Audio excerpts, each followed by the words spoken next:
All right, and thanks for tuning in to this edition of my EV Revolution show. I'm Kenneth McCoy, your host, as you probably know by now. And welcome to my show. Today, I'm really stoked to have yet another electrified BMW in the i family that's hit the shores of North America. It's been out in Europe for a few months now, and it's starting to be sold already here in North America. So I'm excited to have a 2024 BMW i5. This is the M60 xDrive version. It's the only thing you can order right now in Canada. I know there's a couple of different versions, but I'm going to focus on this one today. First, I want to thank BMW Canada for allowing me the use of this fantastic vehicle for a few days as part of the press fleet. I really appreciate the OEMs when they let me take a car for a few days so I could drive it around and get a feel and to be able to provide you some just average feedback, you know, what I think of these vehicles, especially from an electrification standpoint. So thank you very much to BMW. And thanks very much for tuning in to this episode. So let me get right into this episode and share some of the details of my thoughts on this fantastic vehicle. Now, the BMW 5 Series has been a tremendous product for them. I would feel that it's the backbone of the company, to be honest with you, as far as a product line go. It's really, to me, been the mainstay of BMW. And when they said they're coming out with the i5 version, I was very stoked because I think this is going to probably be their best-selling electric vehicle here in North America.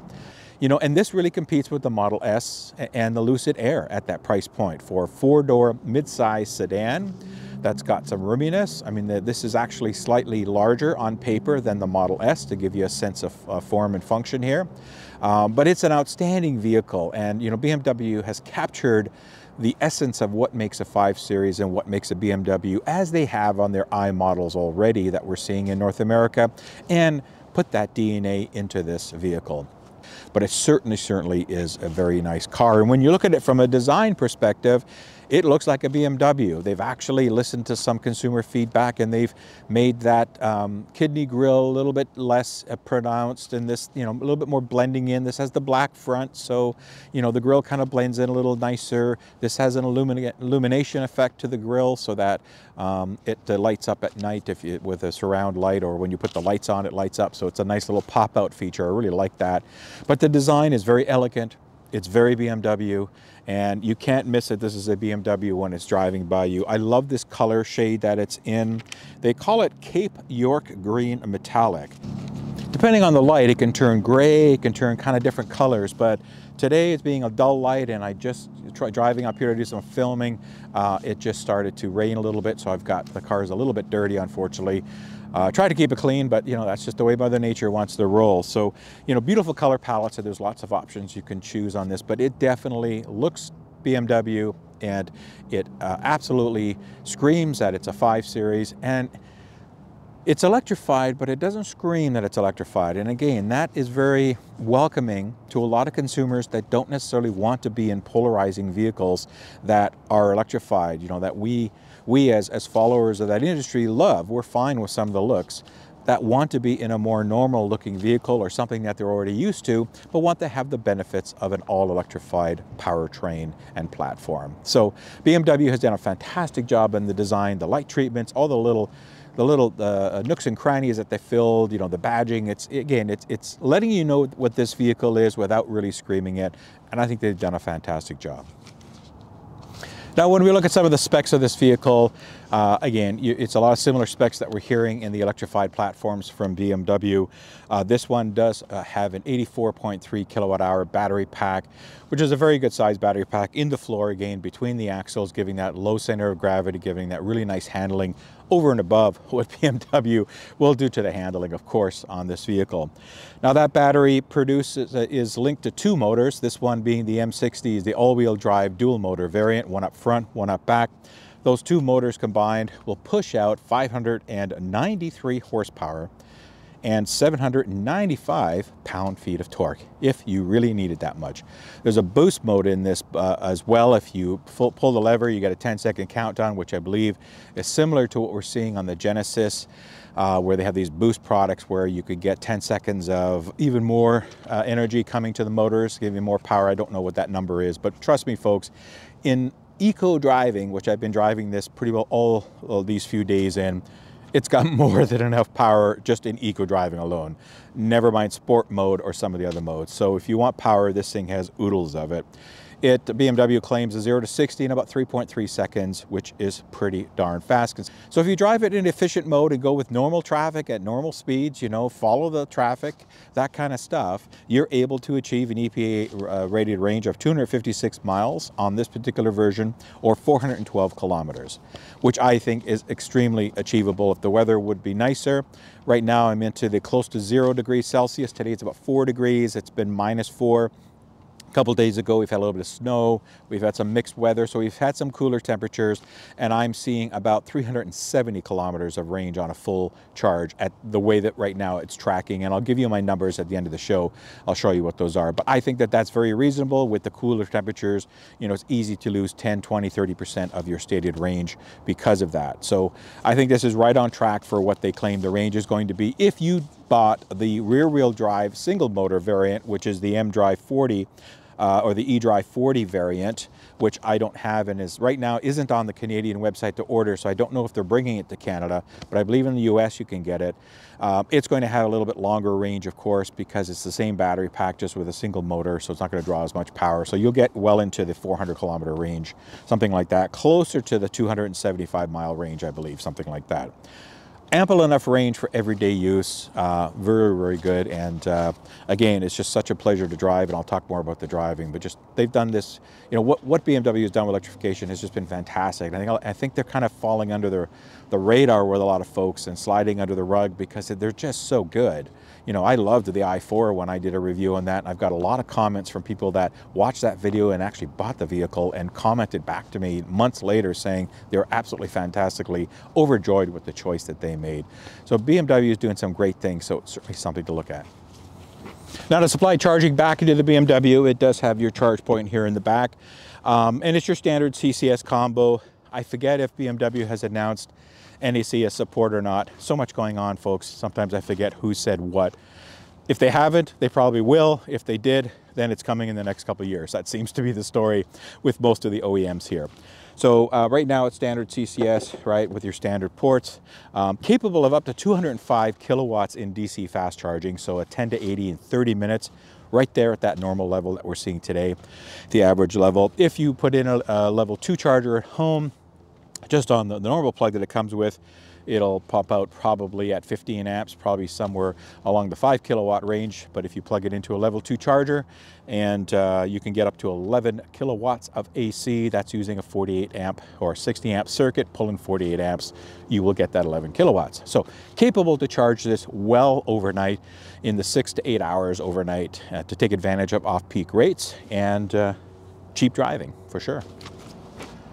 All right, so from a frunk perspective, there is no frunk storage in here. Traditionally, like most of the OEMs, they just cover things up. So BMW, you are allowed to pop the hood, not like Mercedes where they lock you out. So you just basically have just a big cowl here. There's not much to see going on here. Everything is covered.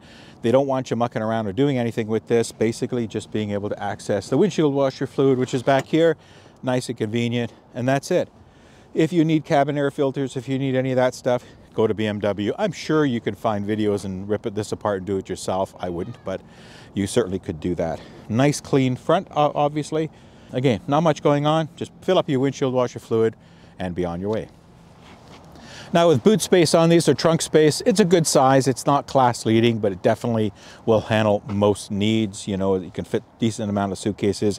Not a super high lift over, which is nice. A little bit thin, but open, wide entry and mouth point for the trunk. But as you can see, it's got a nice flat floor, and it does have this cubby here, which I'll show you in close-up, which is fairly deep, and you can store some stuff in there.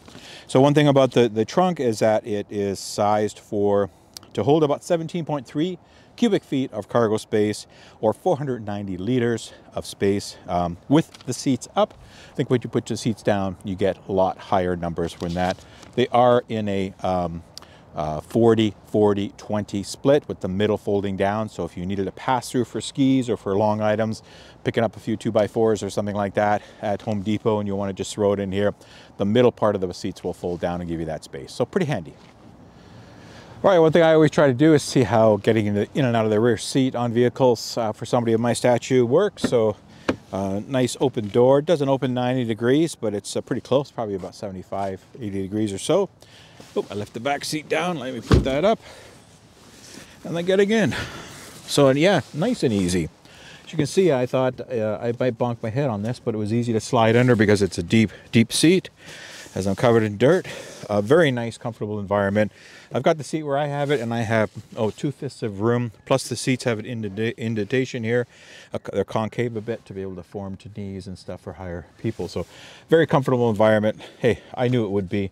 BMW 5 Series is a nice size, good width, good length to it, very comfortable for passengers.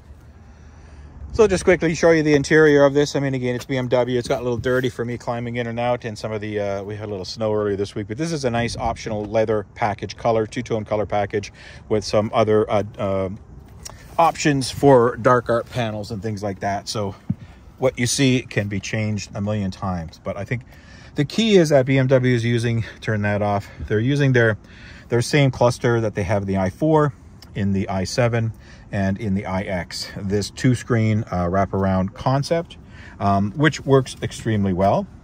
All right, so if I start the car up, then you'll be able to see more information on it. So this is a two displays, as I mentioned, in this curved driver's display. It's a 12.3-inch binnacle in front of you, which is really nice, and a 14.9 infotainment system. And you've got multiple ways to access controls here. You can access it through the center console, through the steering wheel. For some things, this is your ADAS stuff, or your cruise control and lane keeping, adaptive cruise. You can do voice controls. I've practiced with some of the voice controls, actually. It works quite well.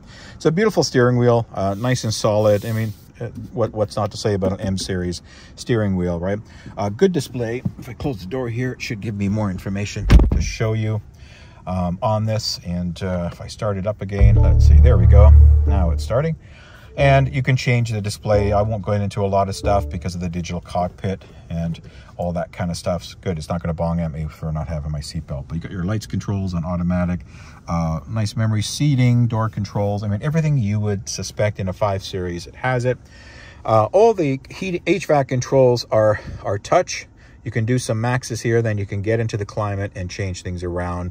So it's not bad. I would have liked to seen a couple of physical buttons for that, as I always like to have a drawback, even though Tesla doesn't do that. But hey, once you get used to it, it's like muscle memory. And I find, you know, running at this kind of temperature, about 19 and a half, even when we got down to -8 a couple days ago, I was warm enough. This was plenty warm. So auto wipers, I'm just shutting those off. There's a little bit of mist starting to come down here, a little bit of droplets. So again, you can change up the displays. It's got this live view, which is pretty cool. And I'm not going to go through all the functions on the display. Needless to say, same kind of apps that you see in the other BMWs today. This is running the iDrive version software, and it's version 8.5, so I believe it's one of the latest ones now that you will see. And if you are seeing anything blink in this video, it's just the frame rate of the video. It's not this stuff that's blinking crazily. Don't worry, everything's nice. So lots of stuff. Apple CarPlay, Android Auto support, of course, for that. It's got a HUD display over here. Now I turned it off because I'm not really one for HUDs, but it's a very useful and very adequate HUD display that you can turn on. Very nice. What else? Supports over-the-air updates, so it will get better with age, like all of us listening and watching this show. And it's easy to use, so it's pretty easy to use once you figure out where's what. The Germans haven't gone too crazy on the menu system. They've made it fairly logical. Got your center console here, which is adequate. Cup holders, some dual charging mat for 2 phones to charge. I have junk in there, stuff in there. Decent size center console, not huge, but a decent size. You've got some power outages there, power outputs there. Just a really nice, comfortable interior. I've had passengers in here already. They absolutely love the seats, able to get a really nice position. They're not massaging seats, which I was kind of surprised at this price point, but hey. So lots of things going on here. It's a really nice front to be in, interior to be in. It's got ambient lighting, but only for the front. These bars in the back, it's just got some lights coming out of the cup holders and underneath the seats. But as you can see, it's got a nice roof. It does have a retractable a roof display, roof thing. Here we go. So you can close it up and you can center it at any kind of position that you want. I just left it open. It's a gray day today, but if you want to shut that out, there are some modes that you enter in the car. It will actually close the roof for you, and right now it put up the rear sunscreen in the back. I'm not sure why it does that sometimes. It's maybe a bit of a bug because it's done that a couple times for me unannounced, so I'm not sure why, unless I press a mode that activated that. But it's a nice feature to have. Very comfortable back seats, you know, very, very comfortable, and a separate heating control and HVAC system for the back for rear heated seats. And I believe the rear seats are not cooled, but I'm not 100% sure. I think they might be cooled as well if you get that package. So a very pleasant interior to be in. Just quickly show you the back. It's got a really nice B&W sound system on it. I've been blowing my ears listening to music, my usual music all week, having this car. Nice cup holders, nothing to really, comment on. They're very functional, very useful, very comfortable back exterior. There's your couple of USB ports, and they have power indicators, which means that they will actually charge, not just data. Like to play music. Got your vents here, and then you've got your individual controls for heated seats and airflow and fan and that kind of stuff. So pretty basic stuff with a little shelf to put some knickknacks or a phone, I guess, or something like that. Now you can see this does have the hump in the rear floor. So that means that this is using the same type of chassis as the current 5 Series. They've just electrified it by underpinning the battery pack as opposed to running all the other stuff. So you do lose the flat floor advantage. I don't see that as being a big problem because this is going to fit 5 for a couple of hours if you're willing to sit in the back, in the middle, but for 4 comfortably, it's not going to be a problem at all. A couple of quick comments about driving around in this fantastic, wonderful BMW i5. I guess if I'm using adjectives like fantastic and wonderful, you're going to understand that I really love this vehicle, especially to drive. BMWs are drivers' vehicles, no doubt, and that tradition, that DNA, continues on in the i5 in their electrified platforms. As I said, they're just doing wonderful jobs in taking what they have and just making them that much better. And this is no exception to the rules. So let me just get onto the street and focus a little bit better here. There we go. Just absolute joy to drive, extremely quiet. Very comfortable, as I mentioned, in the interior section with the seats and everything. Just a joy to drive. Now, as for electrified features, this does have a couple of things. So you can play around with your driving modes, and you can set different driving features within those modes, or set up your own personal mode. Once you activate your profile, you can play around with the personal settings, and it will remember that. So right now I'm in drive mode, so it's just which is the D showing, but I can put it into one pedal. So this does support true one pedal driving. If I just toggle the gear selector switch again down, and the B shows up, now I'm in B mode, and it's seamless. And now what that means is that I will be able to use the accelerator to do the normal acceleration, and then also to slow the vehicle down and bring it to a complete stop. So I'm doing that right now at this stop sign that's coming up, this intersection here.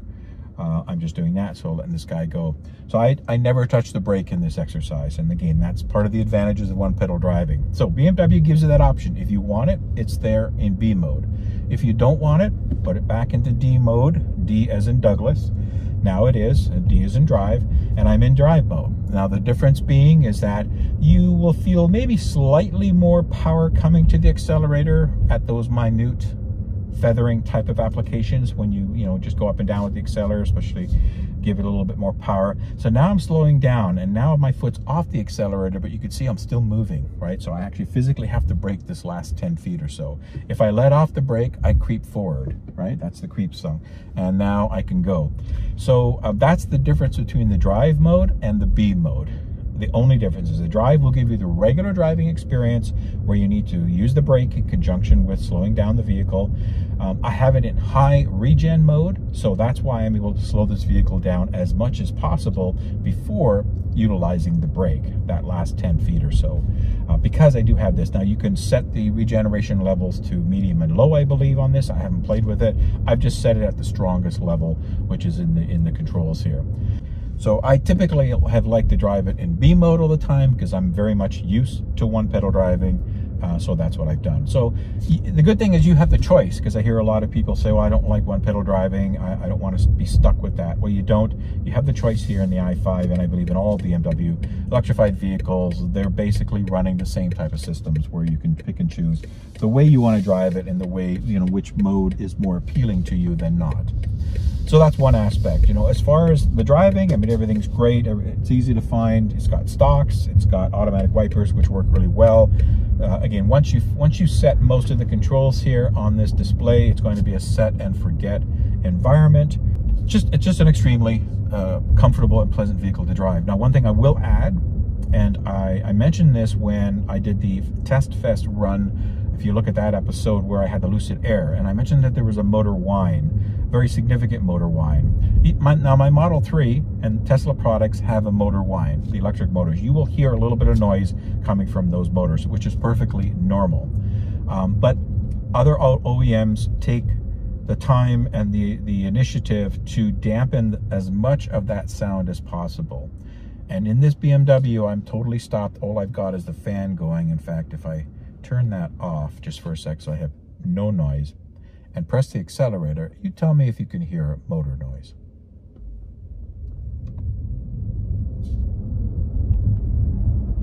Nothing. All you hear are the sticky snow tires on this vehicle and a little as we start picking up speed. That's it. This car is so quiet, and you know, I stress that because a lot of the OEMs have focused on making these cars quiet and comfortable. We know all EVs are quieter than ICE Vs, there's no doubt, but some are much more. This does have rear steering, and they have beefed up the suspension on this product as well. If I can just find those stats for a quick sec. So this, because the M60 version has active roll bars, has a little bit more sportier suspension tune, wider tires, as I mentioned, that you would get on the single motor variant, and rear wheel steering. I don't know the angle of the rear wheel steering, but I can tell you this is extremely easy to park and maneuver around for being a 5-meter long car, a 5,000 millimeter long car. It's just under 300 inches, if that makes any sense to you. So it's a pretty lengthy car to maneuver around, and I found it quite easy. And the rear steering is standard on the M60 model. So, you know, they've done a great job at managing the ride. I believe that the shocks are E-dampened, but I haven't really noticed much difference in jumping from mode to mode as far as steering thickness, you know, feedback on the steering, the suspension being stiffer or softer. To me, it's been all very the same. It's just a very pleasant, very comfortable car to be in. You're not floating with the suspension. It just smooths things out so nicely. That coupled with it being quiet, that coupled with the build quality and the thickness of it, the thud of the doors, the beautiful use of materials, and the build quality, as I mentioned, just makes this a phenomenal product to think about if you're up at that price point of, you know, $80,000 to $100,000 US for a mid-size sedan. And I'm really glad to see mid-size sedans and smaller sedans, because we have way too many SUVs and pickup trucks and CUVs, as they call them. So I'm really happy for this, and I think this is an outstanding product that if you're currently an I-Series owner and you love BMW brand, you are going to love this even more. It's a truly great car, good range, great charging, just an all-around comfortable car to get in. Just make sure you can park it in your garage.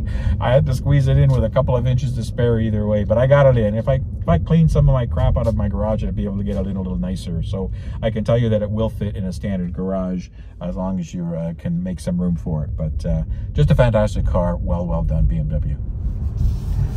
All right, so just showing how the adaptive cruise control works here on this road. So right now I'm steering by manual steering. I'm steering my own, but the acceleration and the speed setting is done automatically. I have it set. So you have a choice where you can just do adaptive cruise. You can do adaptive cruise plus lane keeping, which would show you the steering wheel, and then nothing, of course. There might even be a basic cruise control on here. I haven't figured that out. So I've got the speed set. It's keeping distance, of course. It's keeping the speed set. And it actually does a nice job of slowing down, sometimes a little aggressively. Sometimes it waits, you know, half a second longer than I normally would wait. So here it started slowing down for that vehicle, and now it's starting to accelerate again. So that was pretty good from a spacing, but sometimes these systems that are camera based, I believe there's radar in here, so the radar should be a little more effective in being able to pick up slowing traffic and all that stuff. I'm going to increase my speed here to 80 since that's the limit on this road, and so it does a pretty good job, and it actually will stop as well. So as long as there's a vehicle in front of you, it will detect that vehicle at a light or a stop sign and stop. Once that vehicle moves, let's say if it's at a light, the light's green, the vehicle in front of you moves, the car will move on its own as well. So that's part of the Adaptive Cruise Control System, or the ACC system here. The lane keeping, again, is basically as we see on other modes. I'm going to see if I can activate that here. There we go. Oops, I'll do that again. Do it one more time and set. There we go. So now I have the lane keeping on. You can see that green steering wheel on the BMW cluster. Set at 80. Now I'm not touching the steering wheel and I'm not touching the brakes. So let's see what happens. See a red light. So now we're starting to slow down a little bit aggressively, but not too bad. I would have probably started hitting the brakes maybe 50 feet sooner than the car did. And now of course it's beeping at me to grab the wheel. And then it brings you to a full stop. I have not touched the brake pedals through this whole exercise, nor the steering wheel, just there to shake it because I was getting the red light. But once I just tapped the accelerator, the car sped up and again is doing its own lane keeping, as you can see, and keeping the space that's set. It's a very short lane keeping. If it's probably about 10 seconds or so. As you can see, it's asking me to keep my hand on the wheel. It's green, and then that will go yellow, and then there'll be some lighting on the steering column as well. So now you can start seeing things blink, and it'll go red, start making some noises, and then time out on you and deactivate if you don't respond. So it's about a 10-second system, I think. So and you really have to kind of hold your hand on the wheel for quite some time to be able to do that. Anyway, it works, and it works well, and it's such a quiet, smooth vehicle. Absolutely love BMW. Also, just wanted to show you this augmented reality view, they call it here in the BMW Driver Binnacle cluster. So I have it set for obviously the both the adaptive cruise and the lane keeping, and you can see it has a camera, the front-facing camera, puts you into this binnacle, and you can see the distance you have set for the car in front of you as it tries to maintain that distance. Now it's asking me to take control because we went through an intersection, and as most adaptive cruise systems, they don't like when they don't see lines on the road, as you don't see when you cross intersections. So it asked me to take the wheel. But anyway, it's a pretty good system, and that's neat if that isn't too distracting for you. I'm just putting it on just to show you, but I'm going to turn it off because I would find that that's a little distracting, because I can basically see what's going on in front of me, and that's really where my eye should be, is on the road here, not necessarily down staring at this camera. But it's an interesting concept, and I'm sure it works well. It gives you some of the parameters there for what's going on. I'm going to take it off of assisted driving, and I put it just on distance control. There we go, so I don't get the steering wheel bonk. So it shows you some stuff there. How relevant that is, and spacing and stuff is interesting, but at least it's something different. All right, so to wrap up, absolutely, this vehicle is a fantastic vehicle. Certainly a big recommendation from me. They've done it again. They've taken a flagship product for them, the 5 Series, electrified it beautifully. It's a fantastic vehicle.